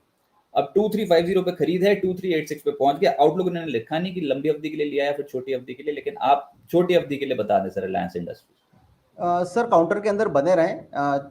ये काउंटर ने नीचे से बहुत अच्छा रिमाउंट दिया है। लास्ट सेशन में जब मैंने बोला था कि 2360-70 के लेवल जब तक नहीं निकालता है तब तक मैं इस काउंटर के अंदर बाय की राय नहीं दूंगा। करंटली ये अभी उस लेवल के ऊपर है। द मोमेंट इट क्रॉस 2430 के लेवल, इसके अंदर एक बहुत बड़ी तेजी आएगी जो इस काउंटर को 2600 तक के लेवल पे लेके जा सकती है। उसके लिए थोड़ा सा होल्ड करना पड़ेगा। ये मेरा छोटी अवधि का नजरिया नहीं है, लेकिन अगर आप देखें तो इसके ऊपर मैक्सिमम जो इसका रेजिस्टेंस बना हुआ है ये 2400-2420 के आसपास का बना हुआ है। जब तक इस लेवल को क्रॉस नहीं करता पोजीशन रफली 2350 से लेके 2400 के लेवल के बीच में स्विंग करेगी, और काउंटर के अंदर आप अभी बने रह सकते हैं। हो सकता है कि ग्लोबल न्यूज के चलते इस काउंटर के अंदर भी तेजी आए और ये रफली 11% के आसपास का निफ्टी के अंदर कंट्रीब्यूशन करता है, तो निफ्टी को मूव करने के लिए एक बहुत बड़ा काउंटर हो सकता है। पोजीशन के अंदर बने रहें। अच्छा महेंद्र प्रताप जी, अगर आप शो में अभी भी जुड़े हो ना तो आपने जुबिलेंट फूड वर्क्स पे लिखा है कि what happened to Jubilant Food Works. तो आज जुबिलेंट फूड वर्क्स में मोटी मोटी ब्लॉक डील्स हुई हैं, बड़े सौदे हुए हैं, और प्रतीक पोद्दार जी जो कि सीईओ थे इनके, उन्होंने अपने पद से इस्तीफा दे दिया है। और जो ब्रोकिंग हाउसेस की रिपोर्ट्स आई हैं जुबिलेंट फूड वर्क्स पे, वो थोड़े डाउनसाइड की तरफ इशारा दे रही हैं। बहुत सारे टारगेट्स फिर से रिवाइज हुए हैं, और जो आउटलुक है और रेटिंग है अलग अलग ब्रोकिंग हाउसेस की, उसमें ज्यादातर डाउनग्रेड्स हुए हैं। तो इसलिए आज जुबिलेंट फूड वर्क्स पे बिकवाली देखने को मिलती है। अगर आपके पास शेयर्स हैं और आप जानना चाहते हैं तो आप लिख भी सकते हैं कमेंट सेक्शन में, हम आपको वो लेवल्स जरूर बताएंगे। जिस लेवल पे आपकी खरीद है वो जरूर मेंशन कर दीजिएगा sir. Nitin Gupta ji ICIC bank पे 735 की खरीद करके बैठे हैं मेरे ख्याल से। इन्होंने लिखा है कि इन्होंने बाय, हाँ बिल्कुल बाय किया हुआ है 735 आईसीआईसी बैंक। संदीप जी आपके कमेंट्स। सो पोजीशन के अंदर बने रहें। मुझे लगता है कि निफ्टी को बेसिकली 7 स्टॉक ड्राइव करते हैं। Reliance, Infosys, HDFC bank, HDFC, उसके बाद में आईसीआईसीआई बैंक, कोटक बैंक। तो जहां तक आईसीआईसीआई बैंक की बात है, बहुत अच्छा बैंक है, फंडामेंटल्स बहुत अच्छे हैं, और इसके अंदर एफआईआईज ने बहुत सेलिंग कर ली है। अब एफआईआईज के पास मुझे लगता नहीं कि बहुत ज्यादा सेल करने का स्कोप बचा हुआ है, और अगर एफआईआईज की बाइंग आनी स्टार्ट हुई तो इन्हीं बैंक्स के ऊपर बाइंग आनी स्टार्ट होगी। लेवल्स बहुत अच्छे हैं। अगर इन्होंने 725-730 के लेवल के ऊपर भी खरीदा है तो बहुत ऊपर के लेवल नहीं है। पोजीशन के ऊपर बने रहें। यहां से अगर नीचे आता है तो थोड़ा नया पैसा डाल के इस पोजीशन को हम एवरेज कर सकते हैं, क्योंकि फंडामेंटली बहुत अच्छा बैंक है। तो पोजीशन के अंदर से निकलने की सलाह नहीं है, बने रहें। और मुझे लगता है कि बहुत जल्दी इसके अंदर आपको आपकी कॉस्ट के लेवल देखने को मिल सकते हैं नेक्स्ट 4 या 5 दिन के अंदर, अगर कहीं भी ग्लोबल मार्केट में मिसअप नहीं होता है तो। अच्छा, आप कुछ ना स्टॉक्स ले लेते हैं और मार्केट भी देख लेते हैं कहाँ जा रही है। अभी फिलहाल मार्केट डे हाई के आसपास कर रही है ट्रेड 16682 के लेवल पे। तो जो शुरुआत हुई थी उसके बाद एक दायरे में जरूर फंस गए, लेकिन सरेंडर नहीं किया अभी तक। हफ्ते के पहले कारोबारी सत्र में यही इंपॉर्टेंट है। और निफ्टी बैंक ये भी जहां शुरुआत हुई तक चल पाया, लेकिन हाँ अभी तक तो सरेंडर किया नहीं है। और देखते हैं कि यहाँ से बैंकिंग स्टॉक्स में कुछ दम दिखता है कि नहीं। लेकिन सवाल अशोक लेलैंड पे पूछा है, 1000 क्वांटिटी ले ली है 112 के स्तर पे। राकेश कुमार जी का सवाल, अशोक लेलैंड बिल्कुल सही सवाल। एक मंथ के होल्डिंग लेके बैठे हैं ये अशोक लेलैंड, बोल रहे हैं एक मंथ का आउटलुक बताएं। तो ऐसे लिखिए सवाल। अगर आपने लिख दिया ना, जैसे राकेश कुमार जी ने लिखा है कि 112 के स्तर पे 1000 क्वांटिटी ले ली और एक महीने का आउटलुक है, तो बहुत बेहतर ये सवाल माना जाएगा। अब संदीप जी आप बताएं अशोक लेलैंड पे आपके comments, 1 month view. Sir fundamentally तो मैं इस काउंटर के अंदर किसी भी तरह की कोई प्रॉब्लम नहीं देखता हूं। जो स्क्रैप पॉलिसी आने वाली है उसके ऊपर भी काफी मतलब है ना, इस काउंटर का फेट डिसाइड करेगा, और मुझे लगता है कि सबसे बड़ा बेनिफिशियरी होगा। रही बात एक महीने तक की, तो मुझे लगता है कि इसके अंदर 105 रुपए के आसपास पुट राइटिंग होनी स्टार्ट हुई है। तो ये काउंटर इस मंथ में 105 से 110 के बीच में कहीं पे क्लोजिंग दे सकता है। 100 रुपए के आसपास इसका बहुत बड़ा सपोर्ट निकल के आ रहा है। जब तक 110 के लेवल को क्रॉस नहीं करेगा तब तक मतलब इनको इनकी कॉस्ट के लिए वेट करना पड़ेगा, जो हो सकता है अप्रैल मंथ में इनको इस कॉस्ट के ऊपर भी निकल जाए और काफी अच्छा रिटर्न भी मिले। मुझे लगता है कि नेक्स्ट फ्यू डेज, नेक्स्ट 8 से 10 दिन के अंदर ये 5 या 7 रुपए की रेंज के अंदर ट्रेड करेगा, जो 100 रुपए से लेके 110 रुपए की रेंज के ऊपर होगी। 110 निकले तो पोजीशन के ऊपर ये 125 के तक के लेवल देख सकते हैं एक महीने के अंदर। तो काउंटर के अंदर बने रहें, अपने लॉन्ग टर्म एवरेजेस के आसपास ही है। और इसने रिबाउंड भी दिया था 94 के लेवल से, जहां पर इसने ये 110 112 की जर्नी तय करी थी नेक्स्ट 2 दिन के अंदर। ओवरसोल्ड लेवल से इसने रिबाउंड दिया था, तो काउंटर के अंदर बने रहें, ये बेचने की जगह नहीं है। Okay right. और ये आईआरसीटीसी के ऊपर ना बहुत सारे सवाल आ रहे हैं। विंध्या जी का सवाल आईआरसीटीसी पे है। आकाश जी, नहीं विंध्या जी का ही है। विंध्या जी पूछ रहे हैं आईआरसीटीसी के ऊपर कमेंट्स कर दीजिए। इन्होंने ये नहीं लिखा कि इन्होंने लिया है कि नहीं, पर आपके कमेंट्स आईआरसीटीसी अभी कैसा लगता है, हम यही मान लेते हैं 1 महीने या फिर 2 महीने के पर्सपेक्टिव से आपको कैसा लग रहा है इसका? सर एक रेंज में फंसा हुआ है, जहां पर जब तक कि 825 के लेवल को क्रॉस नहीं करता तब तक इसके अंदर बड़ी तेजी की संभावना कम नजर आ रही है, और एट द सेम टाइम 700 का इसका काफी अच्छा सपोर्ट है। तो मुझे लगता है काउंटर के अंदर बने रहें, मुझे ये अच्छा लग रहा है, बिकॉज हॉस्पिटैलिटी इंडस्ट्री के अंदर मैं पंट लगाने के लिए रेडी हूँ। और ये सारे स्टॉक्स और अपने सेगमेंट का ये मार्केट लीडर है। सारा ओपनिंग अप थीम का ये बहुत बड़ा बेनिफिशियरी होगा। ट्रैवल जिस तरह से बढ़ रहा है, मुझे लगता है कि ये बहुत बड़ा बेनिफिशियल कैंडिडेट है उस पर्टिकुलर लॉन्ग टर्म और फंडामेंटल थियरी का। पोजीशन के अंदर बने रहें। अभी ये 750 755 की रेंज के अंदर स्टक है, लेकिन ये रेंज ब्रेकआउट मुझे लगता है कि थोड़ा सा प्राइस एक्शन अगर हुआ तो ये आपको बहुत जल्दी 900 के लेवल दिखाएगा। तो इसको आप 675 के स्टॉप लॉस के साथ में पोजीशन को होल्ड करें। तरुण तोमर जी, अगर आपने शो में अभी जुड़े हो ना, तो हमने ये वैसे एड्रेस कर लिया AWL यानी अदानी विलमार के ऊपर क्वेरी। आपकी खरीद 405 की है ये कह रहे हैं, तो सर एक बार 405 मेरे ख्याल से उससे नीचे चल रहा है ना, तो एक बार फिर से एड्रेस कर दीजिए तरुण तोमर जी के लिए। ये हमारे रेगुलर व्यूअर हैं, तो एक बार प्लीज आप ये अदानी विलमार के ऊपर 405 की खरीद है, क्या करना चाहिए? सर बने रहे पोजीशन के अंदर। थोड़ा सा उन्होंने जरूर ऊपर के भाव से ले लिया है, लेकिन पोजीशन के अंदर बने रहे। आपको इसके अंदर पोजीशन थोड़ा सा मतलब है ना होल्ड करना पड़ेगा, लेकिन काउंटर अच्छा है, फंडामेंटल वैल्यू है बिजनेस के अंदर, और थोड़ा सा न्यूज बेस्ड काउंटर भी है। रुचि सोया वगैरह का जो न्यूज आया है इसके लिए भी पॉजिटिव होगा, तो कहीं ना कहीं वो हॉरिजॉन्टल डिप्लॉयमेंट, हॉरिजॉन्टल कैस्केडिंग जरूर होगी इन कंपनीज के अंदर। तो पोजीशन को आप होल्ड करें। अच्छा, ये ना HDFC बैंक जो आज की सबसे बड़ी खबर ही है, और HDFC बैंक का देखते हैं क्या हुआ, क्योंकि जो ब्रोकिंग हाउसेस की कमेंट्री आई थी वो तो थी शानदार। और हाँ, शेयर पे आज के सत्र में हुआ है एक्शन तेज। आज ही लगभग 2.25% का उछाल तो HDFC बैंक जैसे स्टॉक में अगर आ गया तो फिर तो कमाल ही हो गया है। HDFC बैंक को RBI से एक राहत मिली है। RBI ने बैंक के डिजिटल लॉन्च पर जो रोक लगाई थी उसको हटा दिया है, और डिजिटल 2.0 के तहत नए लॉन्च भी कर पाएगी और नए ग्राहक, क्रेडिट कार्ड ग्राहक भी जोड़ पाएगा बैंक। तो ब्रोकिंग हाउसेस की रिपोर्ट भी आपकी स्क्रीन पे चलती रहेंगी। तमाम ब्रोकिंग हाउसेस के टारगेट्स भी बहुत बेहतरीन लेवल से। तो सर 1428 HDFC बैंक पे आपकी राय? बहुत अंडर परफॉर्म कर रहा है ये ग्रुप। सर काफी अंडर परफॉर्म है, और मुझे कोई बहुत ज्यादा मतलब है ना इसके अंदर प्राइस एक्शन होता हुआ नजर नहीं आ रहा है। ठीक है, किसी न्यूज की वजह से ये काउंटर मतलब है ना 20 25 50 रुपए का मूव ऊपर नीचे कोई भी दिखा सकता है। जब तक ये 1530 के लेवल को क्रॉस नहीं करता, और प्रिसाइसली अगर हम देखें तो 1490 के लेवल को जब तक क्रॉस नहीं करता है, तब तक मैं इस काउंटर के अंदर नया पैसा लगाने की राय नहीं दूंगा। सी आप देखेंगे पिछले कुछ समय से, अगर आप इसको एडीआर के थ्रू रिफ्लेक्ट करने की कोशिश करें, तो एडीआर का भाव और इंडियन शेयर्स के भाव में रफली 12 से 13% का प्रीमियम चलता था। मतलब एडीआर 12 से 13% महंगे मिलते थे। आज वो प्रीमियम श्रिंक होकर रफली 1.5 से 2% के आसपास आ गई है। तो कहीं ना कहीं एफआईज इस स्टॉक को डंप कर रहे हैं, और कोई बहुत बड़ी वैल्यू इसने पिछले 2 साल के अंदर क्रिएट भी नहीं करी है। मेरा इसके अंदर राय है कि आप पोजीशन को एसबीआई बैंक या आईसीआईसी बैंक या IndusInd bank for that matter वहां पर शिफ्ट करें, rather then in under performance के साथ में रहने के। Okay right. अदानी पावर पे सवाल आया है हमारे पास, और क्या इन लेवल्स पे अदानी पावर लेना ठीक होगा, ये पूछ रहे हैं। तो संदीप जी एक बार मैं चार्ट लगा दूं स्क्रीन पे, और अदानी पावर है इस समय 121 के लेवल पे। मैं बार बार जब भी एड्रेस करता हूँ ना अदानी पावर, मेरे को एक ही चीज दिखती है कि ये ना नीचे 110 तोड़ पा रहा है, और ना ऊपर 135 के ऊपर कन्विंसिंगली तोड़ के क्लोजिंग दे रहा है। बिल्कुल बीचों बीच खड़ा हो गया 121 के स्तर पे। क्या करना चाहिए अदानी पावर? सर यही इसकी रेंज है, 105 से लेके 135 के आसपास की इसकी रेंज है। जब तक इस रेंज के किसी भी तरफ ब्रेकडाउन या अपमूव नहीं आता है, तब तक ये इसी रेंज में बना रहेगा। परफेक्ट ट्रेडिंग कैंडिडेट है, जहां पर आप 115-16 के आसपास इसमें एंट्री करिए, 105 का स्टॉप लगा के, और 130-132 के आसपास पोजीशन को खाली कर दीजिए। आपको ये मतलब नॉर्मल कंपनी से ज्यादा रिटर्न देकर, अगर आपने 4 बार भी इसकी चर्निंग कर ली साल के अंदर, तो आपको काफी अच्छा पैसा बनेगा। अभी मुझे नहीं लगता है कि इसके अंदर अभी आई थिंक 120 चल रहा है, राइट? तो 120 के अंदर आप पोजीशन के अंदर बने रह सकते हैं, नया पैसा भी लगा सकते हैं। ये आपको बहुत जल्दी 130-132 के लेवल दिखा देगा, तो पोजीशन के अंदर बने रहें।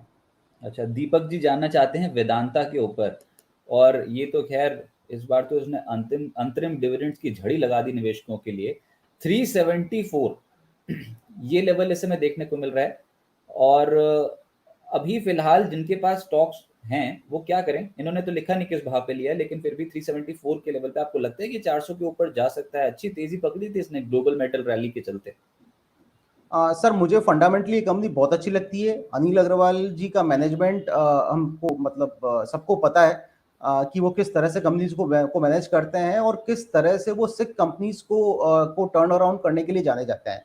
तो स्टॉक्स के अंदर बने रहें। पिछले एक साल में इसने बहुत सुपर्ब रिटर्न डिलीवर करे हैं। डिविडेंड रिच कंपनी है ये। बेसिकली कस्टमर को बार बार स्टेक होल्डर्स को बार बार डिविडेंड के थ्रू रिवॉर्ड भी करती है।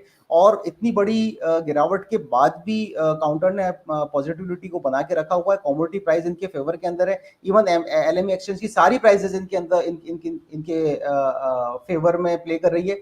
पोजीशन के अंदर बने रहे। 350 का एक स्टॉप लॉस मुझे नजर आता है। इस स्टॉप लॉस के साथ में पोजीशन में बने रहे। हमारा इसके अंदर लॉन्ग टर्म का टारगेट 600 रुपए से ज्यादा का है। जिस तरह हिंडाल्को की स्टोरी हमने प्ले आउट होते हुए देखी, जहां पर वो 300 रुपए से 600 रुपए उसने तय करा है, मुझे लगता है कि ये काउंटर भी 600 600 650 के आसपास के लेवल आपको फ्यूचर में दिखा सकता है। मैं समय नहीं बता पाऊंगा कि इसमें 6 महीने लगेंगे, 1 साल लगेंगे, लेकिन फंडामेंटली इस काउंटर को आप होल्ड करें। तो लंबी अवधि का आउटलुक है, तभी पैसा बनेगा वेदांता में। और कोई डिप आ जाए ना बहुत बड़ी, तब इसको लपकने का एक बहुत बेहतर मौका होता है ऐसे स्टॉक्स को। और लंबी अवधि के लिए शेयर बेहतर है। लेकिन ये हर्ष कुमार जी का सवाल है और ये बार बार हमको लिख रहे हैं, एक छोटे स्टॉक के ऊपर कमेंट चाहते हैं आपका, वो है ट्राइडेंट। इन्होंने, इनकी क्वांटिटी कोई बहुत बड़ी नहीं है, 20 शेयर हैं, लेकिन चलिए अपनी रिस्क कैपेसिटी के हिसाब से और अपने एपेटाइट के हिसाब से लिया, यही बहुत बेहतर। 48 रुपए के स्तर पे लिया है और 1 साल की अवधि है, ट्राइडेंट इन्होंने होल्ड किया हुआ है। तो हर्ष जी आपकी क्वेरी ये आंसर दे रहे हैं संदीप जी, आप देख लीजिए और आप रोज क्वेरी पूछ सकते हैं। लेकिन हम आपको एक सलाह देता हूँ सर, बाजार पे ऐसे ना पहले तो अपने पोर्टफोलियो को बनाएं लार्ज कैप स्टॉक से, उसके बाद मिड कैप एलोकेशन कीजिए। फटाफट कमाई के चलते करने के चक्कर में एकदम से मिड कैप्स में मत कूदिए। पहले बड़ी बड़ी कंपनियों में पैसा लगाइए। बड़ी कंपनियां यानी अगर आप निफ्टी को ट्रैक करते हैं तो वो सारी कंपनियां बड़ी हैं, पहले उनमें चुनिए, उनमें पोर्टफोलियो बनाइए, अलग अलग सेक्टर में बनाइए, बैंकिंग में, आईटी में, ऐसे स्टॉक्स चुनिए जो निफ्टी का हिस्सा है। तो आपके पोर्टफोलियो में अच्छी ग्रोथ होगी। लंबी अवधि के लिए अपने पोर्टफोलियो कैरी करें, वेल्थ भी बनेगी। ट्राइडेंट सर 55 56 के स्तर पे क्या करना चाहिए? सर देखिए, फंडामेंटली तो बहुत अच्छे इसके पीयर्स हैं जो आपको अच्छा फंडामेंटल आउटलुक इसके अंदर दे सकते हैं, ठीक है। लेकिन टेक्निकली मुझे ये काउंटर स्ट्रांग लग रहा है और ये अपने नियर टर्म एवरेजेस को क्रॉस करने की कोशिश कर रहा है। तो डेली बेसिस के ऊपर अगर इस पे 56 57 के आसपास की क्लोजिंग आती है तो हम इसमें 62 से 65 के लेवल देख सकते हैं।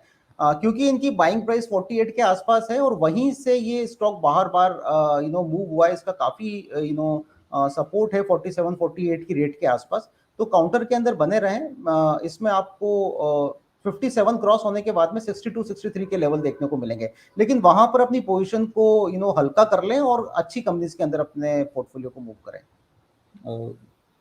देखिए इनका नाम तो हमें पता नहीं, पर उन्होंने लॉर्ड शिवा के नाम से अपना निकनेम चुना है। तो चलिए, पर जो सवाल पूछ रहे हैं वो है IRCTC के ऊपर। तो सर हम आपकी क्वेरी तो एड्रेस कर देते हैं, पर आप हमको अपना नाम भी जरूर लिख के भेजें। ये कह रहे हैं हैवी लॉस IRCTC में हुआ है, और मैं इसलिए उठा रहा हूँ क्योंकि इन्होंने जो लॉस बताया ना, पहले मैं वो देख लूँ कि कितना हो रहा है। 750 पे चल रहा है कामकाज, और ये 980 के स्तर पे 82 शेयर खरीद के बैठ गए हैं। हाँ तो बात तो है सर, लॉस तो हुआ है। भरपाई कैसे करें? कोई स्टॉक आप बता सकते हैं संदीप जी जहाँ से भरपाई हो जाएगी, या फिर कुछ पोर्टफोलियो चर्निंग करनी हो, किसी सेक्टर में स्विच करना हो तो वो बता दीजिए। हम बता सकते हैं, उसके स्टॉप लॉस और टारगेट्स जरूर बताएंगे सर। अब ये बाजार है, यहाँ पर कहीं पता लगे कल IRCTC के ऊपर कोई बहुत बड़ी खबर आ गई, फिर आप हमको लिख के भेजें कि IRCT का स्टॉक चढ़ गया और आपने बोल दिया। पर इस समय IRCTC उतना परफॉर्म कर नहीं रहा है। तो कोई बेहतर स्टॉक जो संदीप जी आपके रेडार पर है वो बताएं। सर IRCTC पोजीशन को आप होल्ड करें। मुझे लगता है कि बहुत जल्दी 850 875 के लेवल तो आ जाएंगे। अच्छा। लेकिन अगर आप इसका मतलब किसी दूसरे स्टॉक में स्विच करना चाहते हैं या नया पैसा डाल के वहां से अगर आप इसको कवर करने की कोशिश करना चाहते हैं, तो मुझे 6 से 8 महीने के पर्सपेक्टिव से क्वेस्ट कॉर्प काफी अच्छा लग रहा है, जो अभी 550 के आसपास चल रहा है। क्वेस्ट कॉर्प को आप बाय करें। मेरे इसमें 700 रुपए के टारगेट है और मेरा इसमें स्टॉप लॉस जो है वो आता है रफली 450 के आसपास का। तो क्योंकि ये फंडामेंटल कॉल है, 450 के स्टॉप लॉस के साथ में आप इस काउंटर को होल्ड करें और आपको 700 तक के लेवल मीडियम से लॉन्ग टर्म अवधि में आपको देखने को मिलेंगे। अच्छा संदीप जी, वैसे चाल तो इसकी भी थोड़ी नीचे की तरफ ही लग रही है। आपको लगता है कि पलट जाएगा? कुछ फंडामेंटल ग्राउंड्स हैं क्या इसमें जिसमें आप कह रहे हैं कि हाँ क्वेस्ट कॉप पे इस समय बेट लगाई जा सकती है with strict sir stop loss? मुझे लग रहा है कि ये अपने एक तो ओवरसोल्ड कैटेगरी के अंदर है। अगर आप देखें जी, तो आज इसने एक अप मूव दिखाया है इसके ऊपर, और इसमें हमारा फंडामेंटल कवरेज भी है क्वेस्ट कॉप के ऊपर। ओके। कंपनी हमें अच्छी लगती है और ये बेसिकली वर्कफोर्स मैनेजमेंट वगैरह के अंदर है। और अगर आप रिसेंट रिपोर्ट भी देखें तो ये बताया गया है कि आईटी कंपनीज और दूसरी जो कंपनीज है वहां पर मैन पावर की डिमांड बहुत बढ़ रही है। और मुझे लगता है कि ये उस सेगमेंट का एक डायरेक्ट प्रॉक्सी होगा।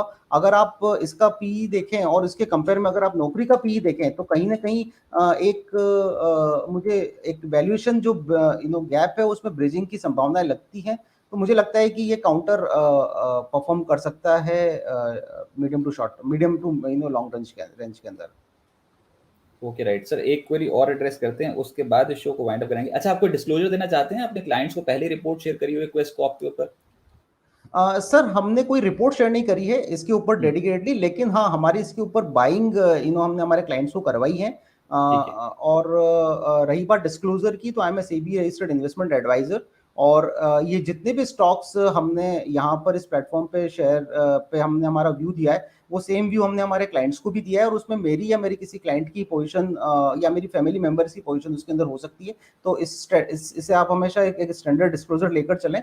और किसी भी स्टॉक के ऊपर इन्वेस्टमेंट या ट्रेडिंग पोजीशन लेने से पहले अपने फाइनेंशियल एडवाइजर के साथ में उसको कंसल्ट करें। फेयर एनफ सर, बहुत बढ़िया डिस्क्लेमर और डिस्क्लोजर है। अच्छा, संदीप जी, एक ना स्टॉक बार बार चल रहा है, वो है मारुति सुजुकी। आज ये ना रेडार पर आ रहा है। अब ये देखिए कि ये चाल अभी आज शुरू हुई है या ऊपरी स्तरों पर आ जाएगी मुनाफा वसूली। पिछले दिन का हाई तो नहीं क्रॉस कर पाया ये स्टॉक, लेकिन धीरे धीरे चलते चलते ना ये 7200 के बेहद करीब पहुंचा है, दिन की ऊंचाइयां छू रहा है। ऑटो तो उतना प्रदर्शन कर नहीं रहा, मारुति एकदम से ये बाजार में कुछ, हाँ वो इसलिए क्योंकि ये बाजार में 16,700 के लेवल को क्रॉस किया है। तो अभी जो चढ़े हैं एकदम से वो है Maruti Suzuki, state bank of India, ICICI bank. 16,700 के लेवल को निफ्टी ने पार किया। इसी के कारण एकदम से ये जो स्टॉक्स है ना, ये मेरे रडार पर आ गए कि मारुति, एसबीआई, आईसीआईसीआई, ये सभी एक साथ कैसे चलने लग गए। तो जब कोई मेजर लेवल जो क्रॉस होता है, जो सुबह से क्रॉस नहीं हो रहा था, दिन के उच्चतम स्तर को देखिए निफ्टी ने यहाँ पर अब तोड़ा। तो ये जो सारे जो लार्ज कैप स्टॉक्स हैं एकदम से गतिविधि में तेज हो जाती है। मारुति, आईसीआईसीआई, एसबीआई जैसे स्टॉक्स ये फ्रंट रनर बनते हुए नजर आए हैं। तो संदीप जी, कोई भी स्टॉक आप ट्रैक कर रहे हैं आज के लिए? सर मारुति में हमारी कवरेज है। मारुति के अंदर हमारा फंडामेंटल टारगेट रफली 9,500 रुपए का है। पोजीशन को होल्ड करें। और इस काउंटर को मैं इसके अंदर फंडामेंटल वैल्यू इसलिए देखता हूं क्योंकि जिस तरह से सेमीकंडक्टर की सप्लाई के अंदर रेस्ट्रिक्शंस आ रहे हैं, मुझे लगता है कि ये कंपनी प्राइसिंग बेनिफिट को एंजॉय करेगी। और क्योंकि ये मार्केट लीडर है और लोगों के अंदर पर्सनल व्हीकल की जो नीड है वो अब नीड नहीं हो, मतलब जो लग्जरी है वो लग्जरी नहीं होके अब वो एक नीड की तरह उभर कर आ रही है। एक एक फैमिली 2 या 3 गाड़ी ओन कर रहा है, तो कहीं ना कहीं डिमांड है। और क्योंकि इनपुट की कमी है, आज आप किसी भी फोर व्हीलर मैन्युफैक्चर या डिस्ट्रीब्यूटर के पास में जाएं, सभी गाड़ियों के ऊपर 3 से 6 महीने की मिनिमम वेटिंग आपको मिलेगी। तो प्राइसिंग बेनिफिट इनके पास में रहेगा। हाँ थोड़ा कंपटीशन है, लेकिन जिस वैल्यू के ऊपर अभी ये है, मुझे लगता है कि यहाँ पर ये स्टॉक एक अच्छा पिक हो सकता है। बहुत जल्दी ये आपको 8,200 के लेवल दिखाएगा। थोड़ा सा इसको अगर आप लंबी अवधि के लिए रखेंगे तो 9,500 रुपए के हमारे इसके अंदर फंडामेंटल टारगेट्स हैं। अच्छा, संदीप जी बहुत शुक्रिया आपका हमारे साथ जुड़ने के लिए सर, और दर्शकों की मदद करने के लिए, बताने के लिए कि कौन से शेयर्स पे उनको करना चाहिए इन्वेस्टमेंट, और उनकी होल्डिंग्स पे एडवाइस करने के लिए। तो बहुत बड़ी बात है। थैंक यू सर हमारे थैंक साथ यू। जुड़ने के लिए। Thank you so much Rajat ji. And सभी व्यूअर्स को हैप्पी इन्वेस्टिंग और happy Holi in advance. Sir आपको भी बिस्तर के पूरे परिवार की ओर से बहुत बहुत शुभकामनाएं होली की। Happy Holi sir. Thanks much. Thanks लेकिन मच। बाजार को ना एक बार रिकैप करते हैं। अच्छा, मेरे पास ना ये आस्था जैन जी का मैसेज आया है, जो पिछले शो में हमारे साथ जुड़ी थी, हमारी मेहमान। उन्होंने बोला, उन्होंने इनफैक्ट वीडियो लगा के भेज दिया। वो बोल रहे कि त्रिवेणी इंजीनियरिंग उन्होंने दिया था, कि हमने उनसे पिक पूछी थी और बताने को बोला था कि कोई स्टॉक बता देना हम जो दर्शकों की मदद कर सके। तो वो बोल रहे थे कि शुगर सेक्टर में कमाल की तेजी है, हो सकता है कि तेजी भी और बढ़े। ये है शुगर की चाल। उन्होंने पकड़ा त्रिवेणी इंजीनियरिंग, और वो बोल रही थी कि यहाँ पर लगाए बेट, और हो सकता है कि ये स्टॉक कर दे कमाल। और शुगर कंपनियों के शेयर्स तो आप देख रहे हैं, बीते 2 ट्रेडिंग सेशन से रॉकेट बने हुए हैं। 16% वो कह रहे हैं कि आज के सत्र में रिटर्न दे गया त्रिवेणी इंजीनियरिंग, और आज का जो हाई बना गया वो 358। ये पिछले अगर आप शो को देखें भी बिस्तक पे जाके, अगर आप निकाल कर देख लें शुक्रवार की रिकॉर्डिंग, तो आपको दिखाई देगा कि त्रिवेणी इंजीनियरिंग उनकी कॉल थी और उन्होंने बोला था कि ये स्टॉक चलने को है तैयार। बाजार 16,700 के लेवल पे है, फटाफट से देखते हैं रिकैप, उसके बाद शो को करेंगे वाइंड अप। और निफ्टी बैंक इस समय कर रहा है 34,944 के लेवल पे कामकाज। सेक्टर स्पेसिफिक आज के दिन में जहां पर तेजी बनी है, उसमें जो टॉप सेक्टर निकल के आ रहा है वो है मीडिया, फिर है बैंक्स, आईटी। स्कैटर्ड है मार्केट, कोई एक कन्विंसिंगली नहीं दिखेगा। मीडिया दिखेगा आपको जहां पर आईनॉक्स जैसी कंपनियां आउट परफॉर्म कर रही हैं, और आईटी में कुछ चुनिंदा नाम है जो आउट परफॉर्म कर रहे हैं। लेकिन अभी भी जब निफ्टी बैंक चढ़ना शुरू हुआ था तो चढ़ गया एकदम से आईसीआईसीआई बैंक, एसबीआई। और जब ऑटो का नंबर आया तो मारुति सुजुकी उसमें आउट परफॉर्म करता हुआ नजर आया। लास्टली आज निफ्टी में सबसे ज्यादा तेजी किसने पकड़ी है, उसमें नंबर आ रहा है एचडीएफसी बैंक का, पहले पायदान पे है 2.5% तेजी। आज तो पॉजिटिव खबर ही जुड़ी हुई है आरबीआई से, जिनको अप्रूवल मिली है डिजिटल 2.0 में, अब नए कारोबार में नए ग्राहक जोड़ पाएंगे, वो बहुत बेहतर है। दूसरा है इन्फोसिस, जहां पर 2% से ज्यादा की तेजी बन गई है। और फिर नंबर आता है बैंक्स का, ICICI bank, axis bank, SBI. ये कुछ ऐसे ट्रेड्स हैं जो पॉजिटिव हैं आज के सत्र में। जो नहीं चल रहा है उसमें है ऑयल मार्केटिंग कंपनियां, आईओसी, बीपीसीएल, और एक है टाटा मोटर्स जो बिल्कुल अंडर परफॉर्म कर रहा है आज की मार्केट में। तो फिलहाल इस शो से इतना ही। आप रोज सुबह 10 बजे जुड़े दस्तक के साथ। हमारी कोशिश यही होती है कि हम आपकी ज्यादा से ज्यादा क्वेरीज एड्रेस करें। जिनको हम नहीं ले पाए आज की क्वेरीज, उनसे हम क्षमा मांगते हैं, और हम कोशिश पूरी करेंगे कि आपकी क्वेरीज को भविष्य में एड्रेस करें। बाजार के बड़े एक्सपर्ट्स हमारे साथ जुड़ते हैं और वो मदद करते हैं आपको पोर्टफोलियो बनाने में, ट्रेडिंग में या फिर इन्वेस्टमेंट करने में। फिलहाल इस शो से इतना ही। आप देखते रहें बिस्तक। नमस्कार।